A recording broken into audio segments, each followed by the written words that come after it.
So just a real quick video. Some of you guys requested that I do a tips and tricks video on making a successful 3/4 wig or a wig unit.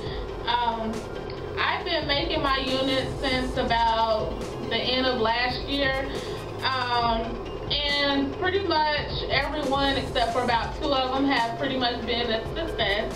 So I'm just going to share some tips and everything, you know, that I use to make my units. Okay. So first things first, you're going to need, of course, a styrofoam wig head. If you don't have a wig block, you can use a styrofoam wig head you get from your local beauty supply store. You're going to need some wig pins. You're going to need, of course, your needle. I like to use the C-curve needle for sewing, and I use black thread. What I do is I have 5 needles, and I make sure they're all threaded before I get started. That cuts back a lot of time on making these units, because you know they can take quite a bit of time making these, and you know, making them how you want them. So yeah, I go ahead and thread about 5 needles, and I stick them in here, and I have them all ready, you know. So yeah, and the next thing you're gonna need is, of course, the base that you're gonna use. Whether it be a swim cap, spandex cap, like this. This is very durable. See, I have powder on it. I had it on my skin. Okay, yeah, this is very durable. You're gonna need a spandex dome cap or a swim cap, or the wig liner, or this kind. This is a wig cap with adjustable strap right here. All right. Or if you want, you can get an old wig, cut all the hair off of it, and use that as your base. That's what I used on my on that video that you guys that I just did. On that video making my 3/4 wig, I had actually cut the hair off of a old wig that I had. I really don't like that method, so I've reinstalled the hair on a different base, which I use the adjustable strap wig cap, and I love it. Okay, but yeah, the other method, cutting the hair off and everything, I don't think I'll be doing that one again. So yeah, guys, just you know, real quick, what I do is you want to make sure you have a sturdy base. I know a lot of people can make their wigs, you know, holding this in their lap or in between their legs or under their arms, sewing it. But I just found that being very time consuming. So what I did was I got some hardware glue. I got a box. A tall box, and I glued this sucker right on the box. And I go to town, I do my work, you know, so it's sturdy, it doesn't move, it's cheap, I don't have to buy no, you know, wig block or nothing like that. I just glue this, I put the glue all on the bottom, and I glue it, you know, on that box. I mean, and when I take my units on and off to style it and things like that, I just put it, you know, on the head, the block doesn't move. And you know, I make sure the height is right where I need it, where I can stand up or sit down and make the unit or style the unit. So yeah, a lot of guys were asking, how do you get it to stay right there? That's what I did. I just got some hardware glue, and I glued this bottom down. I set it on that box, and I let it sit there overnight till it got dry, and that's what I've been using since the beginning of the year.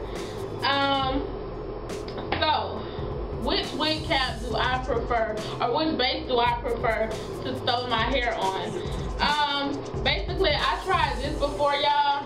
I would say if you don't have a lot of hair you're sewing on, maybe about 2 bundles of hair, this may, you know, work for you. A lot of people do use it. I'm not knocking it or anything, but I had made a unit. Actually, it was this what I have on.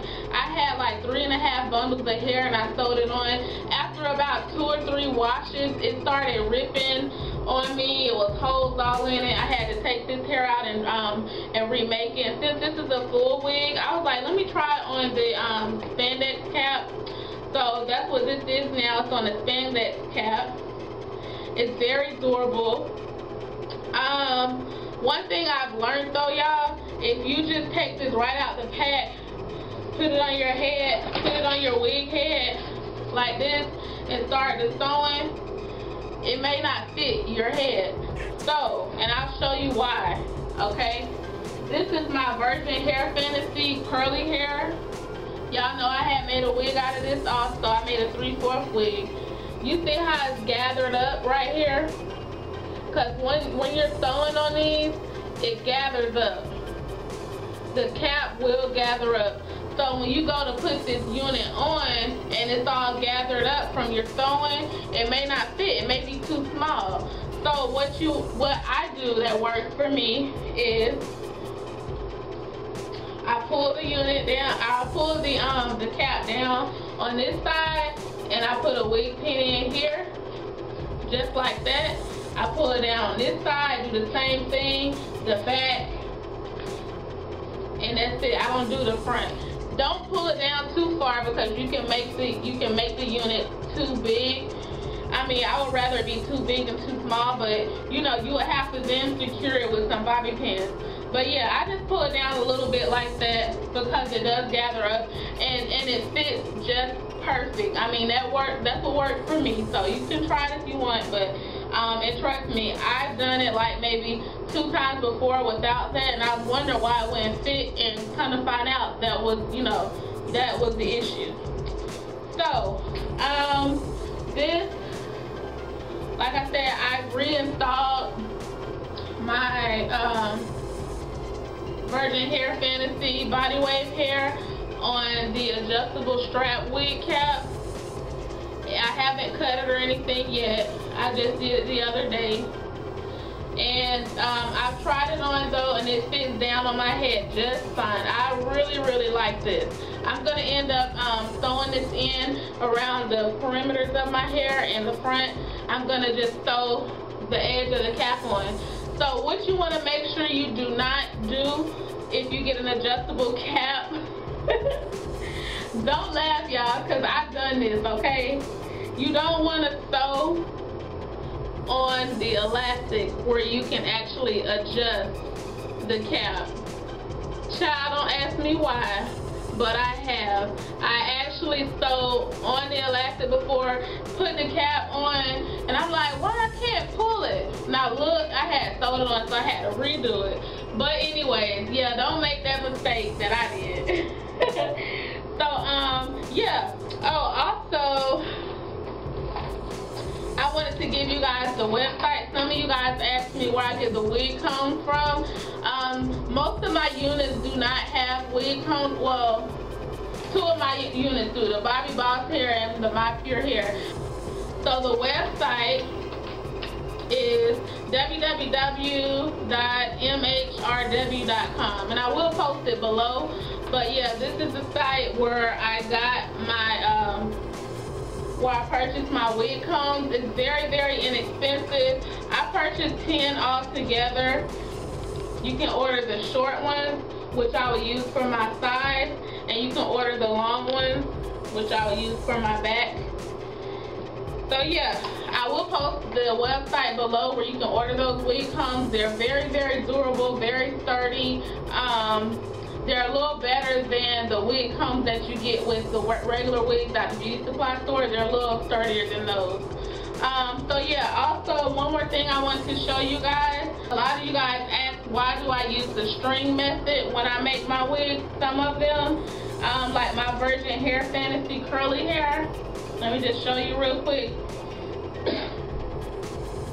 Okay, so the string method. See the thread here, okay? I use this because it makes it a little more sturdy for me. I mean, I can easily cut this off and maybe sew it around the perimeter and things like that, but I didn't want to do that because I knew I was going to be taking this on and off at night. So I use the string method just to make it a little sturdy, and I may put a bobby pin on this side and one on this side, and I blend it in. I use just a little makeup, and then I color the string to make it match the scalp or the part of my hair, and it works just fine for me. I really I really like that method. It works really good. So yeah, those are just some tips and tricks that you guys can use when you're making a wig, or you know, things that work for me. I just wanted to share because I know some of y'all had some questions about that. So if you have any more questions, comments, concerns, feel free to leave it at the bottom. And yeah, I'll see you guys in my next video.